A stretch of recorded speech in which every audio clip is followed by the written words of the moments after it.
Kalamb police ठाण्याअंतर्गत येणाऱ्या पिंपळशेंडा डोंगर खर्डा रोडवरील कैलास पोड राळेगाव मार्गालगत असलेल्या नाल्याजवळ पळसाच्या झाडाला एका तृतीयपंथीयाचा मृतदेह लटकलेल्या अवस्थेत आढळून आला।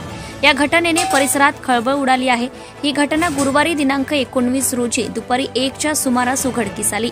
शेतकरी रवी कोवे हे शेतातील काम आटपून घरी जात असताना गर्दी पाहून थांबले, तेव्हा झाडाला लटकलेल्या अवस्थेत मृतदेह दिसून आला।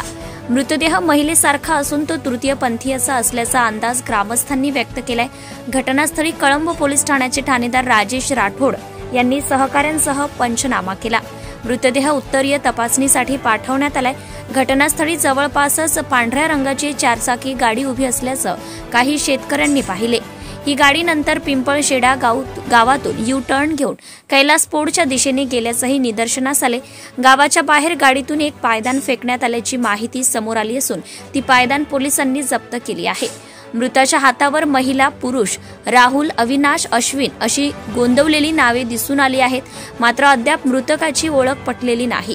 हत्येचं नेमकं कारण व मारेकऱ्यांचा शोध लावण्यासाठी पोलीस कसोशीने तपास करीत आहेत। या घटनेमुळे परिसरात भीतीचे वातावरण निर्माण झाले आहे।